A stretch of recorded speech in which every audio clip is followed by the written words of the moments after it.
어젯밤 들려온 그 참사 소식에 마음이 몹시 아픕니다.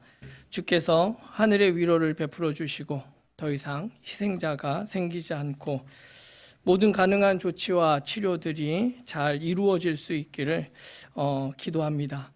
우리 잠시 침묵으로 좀 기도하고 말씀을 나누면 좋겠습니다.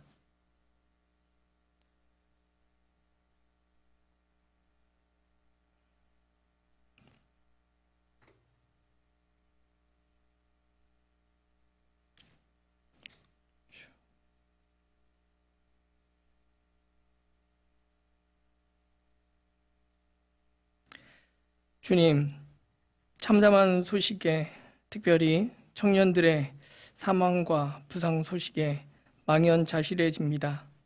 주님, 우리를 불쌍히 여기사 위로해 주시고 슬픔과 아픔을 모든 교회와 성도들이 함께 지게 하여 주옵소서. 예수님 이름으로 기도합니다. 아멘. 우리 함께 읽은 베드로전서의 말씀인데요. 베드로전서를 통해 사도 베드로가 말하고 싶었던 것은 무엇일까 싶습니다. 세부적인 어떤 주해와 그에 따른 적용은 교회에 따라서 그리고 또 읽는 성도들에 따라서 조금씩 차이가 있을 수 있겠지만 이 성경을 통해 베드로 사도가 이 편지를 읽는 교회들이 꼭 들었으면 좋겠다라고 생각하는 그러한 말은 아마도 마지막 장에 있는 5장 그 12절 하반절이 아닐까 싶은 생각이 듭니다.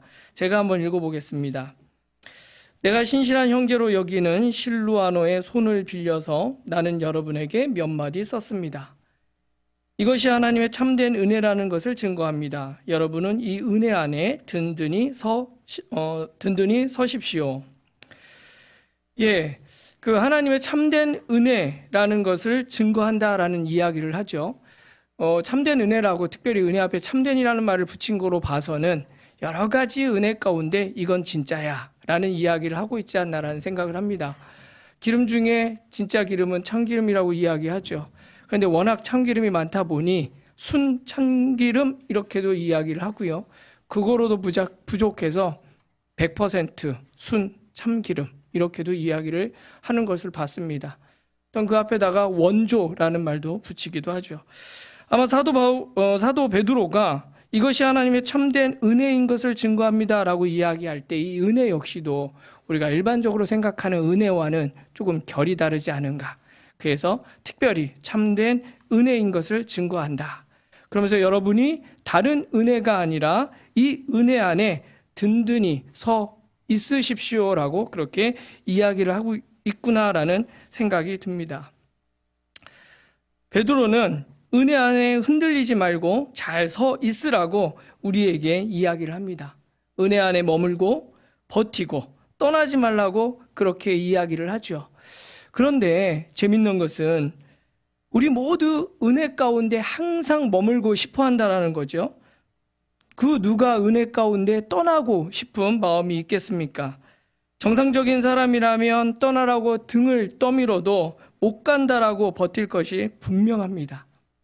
그런데도 참된 은혜 안에 든든히 서 있으라라고 이렇게 이야기를 한다면 베드로 사도가 말하는 은혜와 우리가 생각하는 은혜는 좀 다른 결이 분명하다라는 생각을 하게 됩니다. 보통 우리는 은혜라고 이야기한다면 고맙게 베풀어 주는 어떤 혜택 또 어떤 신세 이렇게 우리가 생각을 합니다. 값없이 베풀어 주는 혜택을 마다할 이유가 누가 있겠습니까? 당부하면서 편지까지 쓰고 있기 때문에 바로 은혜에 머물르라는 이 이야기가 상당히 낯설게 우리에게 들려옵니다. 그래서 의문이 생기는 거죠. 여기서 말하는 은혜, 베드로 사도가 그 말하는 은혜는 과연 무엇일까? 그런데 영 뒤끝이 개운치는 않습니다. 이게 우리가 생각하는 좋은 그리고 우리에게 편리한 은혜하고는 결이 다를 것 같아서 그렇습니다. 그리고 또 한 가지 든든히 서십시오라고 그렇게 이야기를 합니다.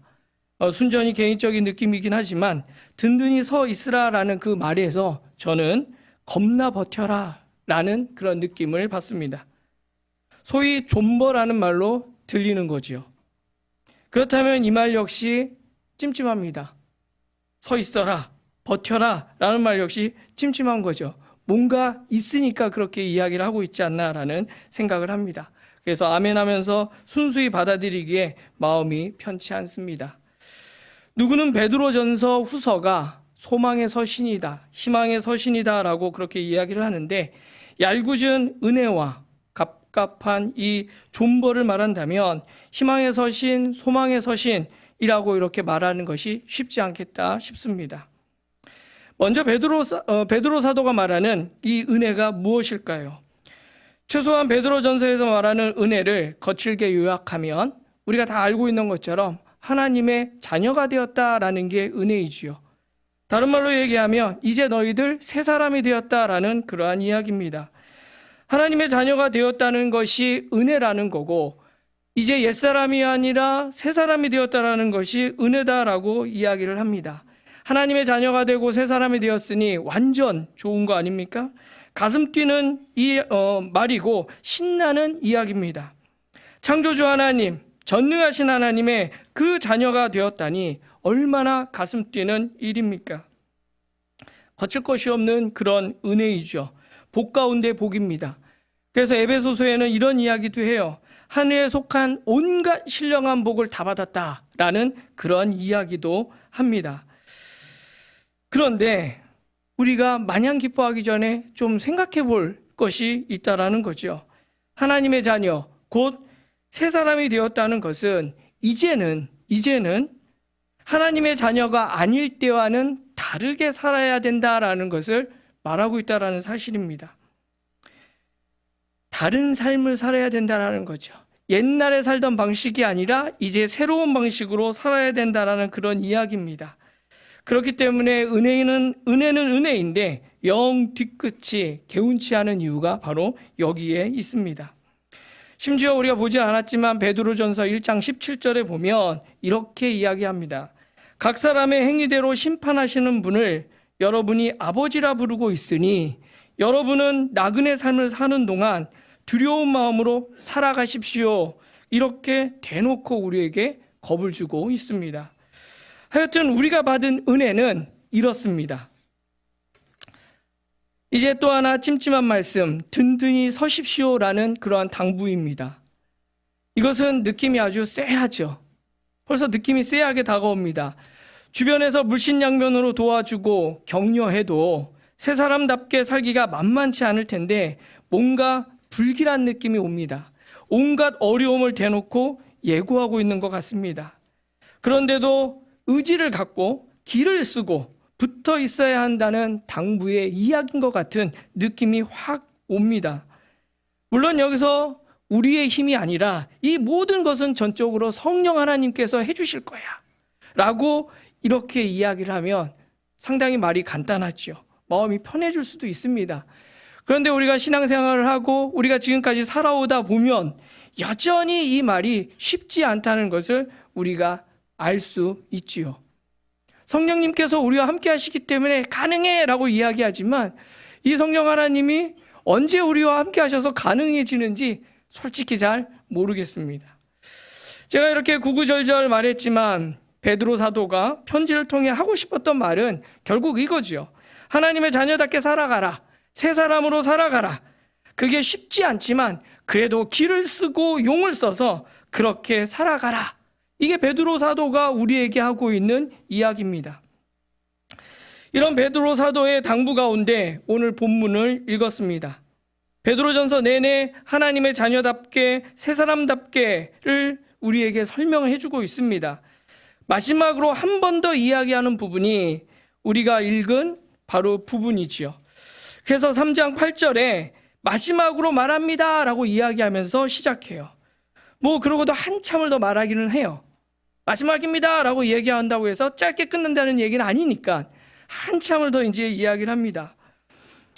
13절에 그리고서는 그러므로 라고 시작을 하죠. 마지막으로 얘기하겠습니다. 그리고서 그러므로라고 13절에 시작을 합니다.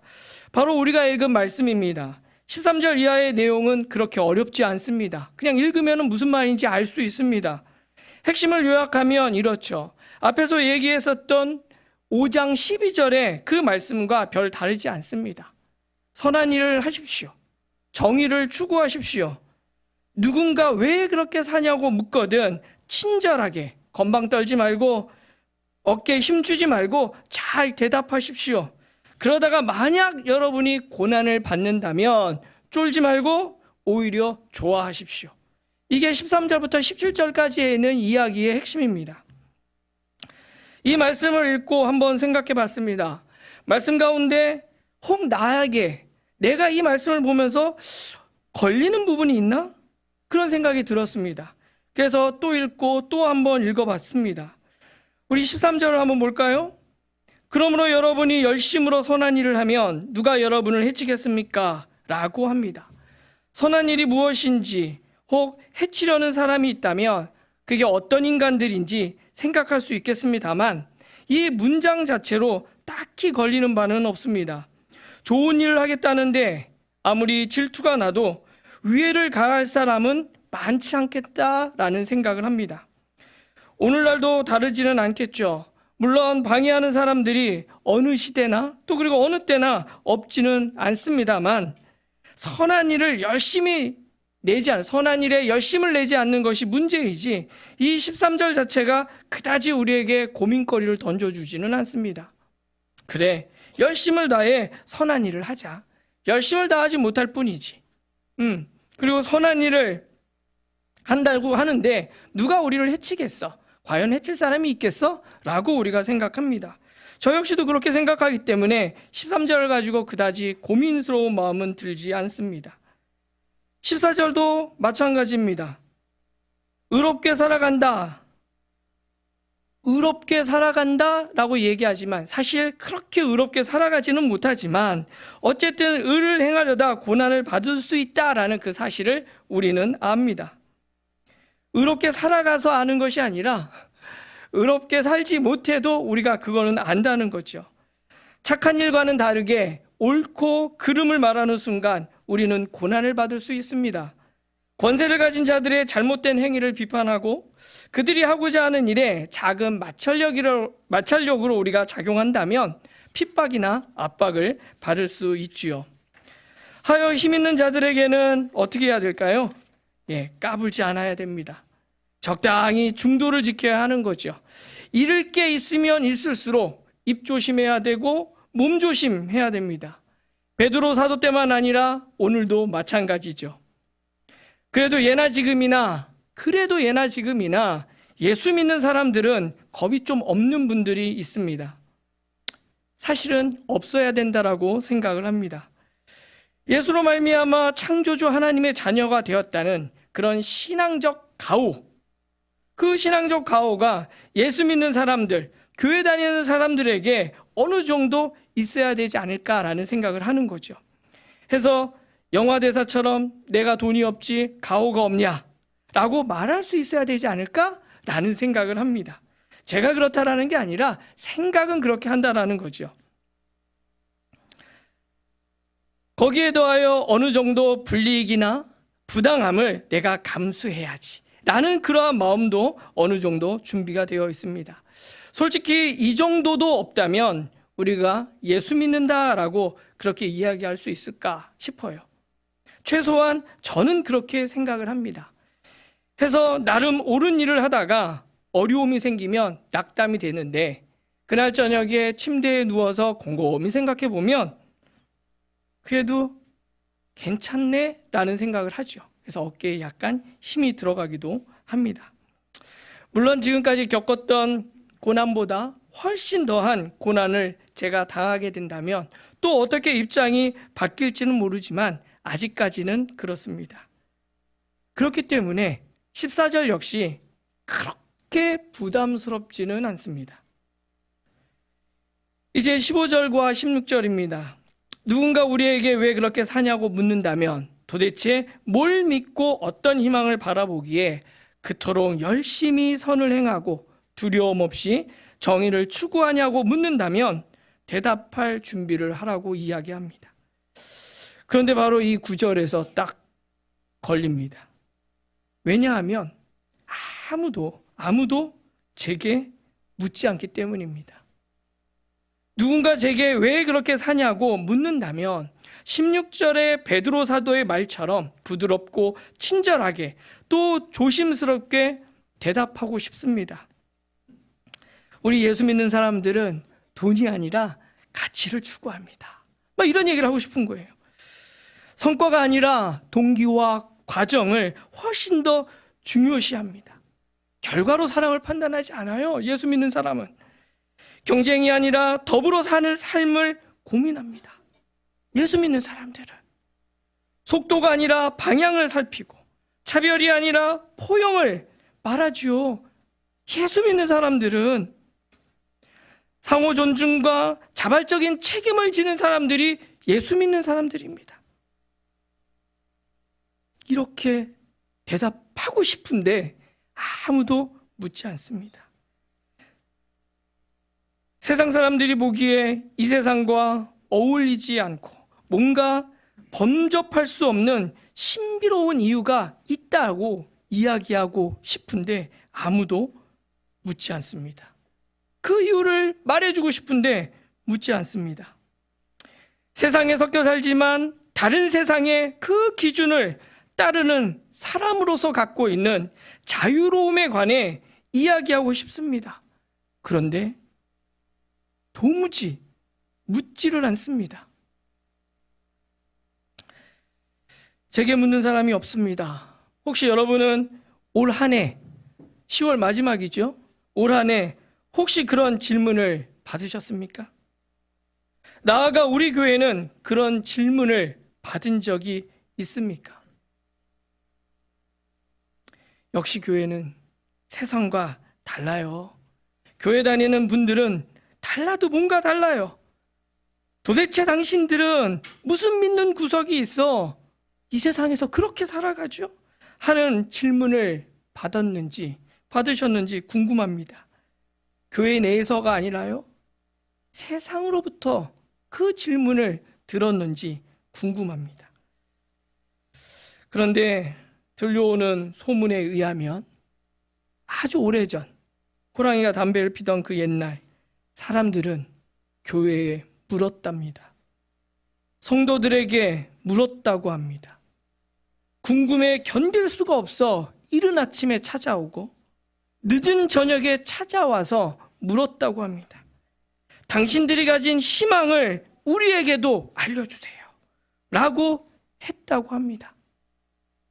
차원 다른 삶을 살아가기에 저분 목사님이야, 저분 장로야, 저분 권사님이야, 집사님이야 라고 이야기하며 그래서 그렇군요 라고 했다고 합니다. 그냥 교회 다니는 분이야 라고 얘기하면 답이 되었던 때가 있었다고 전설처럼 전해지고 있습니다. 어느덧 점차 빛을 잃고 맛을 잃어가니 더 이상 묻지 않습니다. 다른 게 있어야 궁금할 텐데 너나 나나 돛진 갯진이죠. 잘 먹고 잘 살아야 한다는 동일한 삶의 목적을 향해 달려갈 뿐입니다. 그러니 물을 필요가 없어요. 존경은 무슨 개뿔 존경입니까? 그저 서로 경쟁자, 치열한 경쟁자일 뿐입니다. 게다가 교회 다닌다는 것들은 예수를 등에 업고 덕을 보겠다고 덤비니 페어하지도 않는 거예요. 반칙을 하는 거죠. 부끄러운 줄도 모릅니다.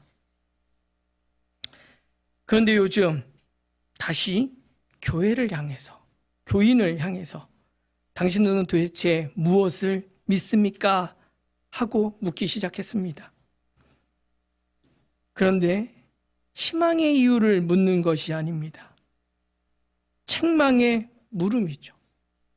하나님을 믿는다는 사람들이 어떻게 그따위로 살 수 있느냐라는 물음입니다. 교회가 어떻게 그럴 수 있어? 그게 성도야? 예수 안 믿는 나도 안 그래. 너희가 믿는 하나님이 그리 시키더냐? 하는 책망의 말들이죠. 16절에서 베드로 사도가 당부했던 온유함과 두려운 마음으로 그런 답변은 고사하고 그저 유구무원입니다. 억울하지 않습니다. 선한 행실로 정의를 추구해서 고난에 처한 것이 아니라 악행으로 불의를 행함으로 욕을 먹는 것이기 때문에 억울할 게 없습니다. 책망하는 자들이 부끄러워지는 것이 아니라 양심이 살아있는 사람이라면 우리 자신이 심히 부끄럽다고 말할 것입니다. 이미 개신교는 조롱거리가 되었습니다. 그래서 억울하십니까? 저는 전혀 억울하지 않습니다. 악을 행하다 받은 어려움은 얼마든지 이해돼요.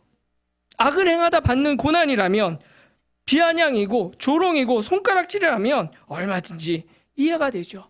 우리가 익히 알고 있는 인과응보예요. 권선징악의 결과 아닙니까? 마지막 17절에 선을 행하다가 고난을 받는 것이 악을 행하다가 고난을 받는 것보다 낫다라는 재밌는 이야기를 합니다. 우리가 이해하기 쉽지 않은 건 인과응보에서 벗어났을 때인 거죠. 바로 선을 행하다가 고난에 처하는 거, 그거 이해하기 참 어려워요. 왜? 인과응보에 어긋나니까. 그건 이해가 쉽지 않습니다. 우리가 기대하는 인과응보 법칙에서 어긋나기 때문이죠. 해서 선을 행하다가 고난을 겪으면 뭔가 억울하고 받아들이기 어렵고 시험에 들기도 합니다. 그럼에도 불구하고 우리가 선을 행하다가 고난을 받는 것이 이해할 수 없는 거지만 어쨌든 그것이 악을 행하다가 고난을 받는 것보다 차라리 낫다라고 베드로 사도는 우리에게 이야기를 하고 있죠.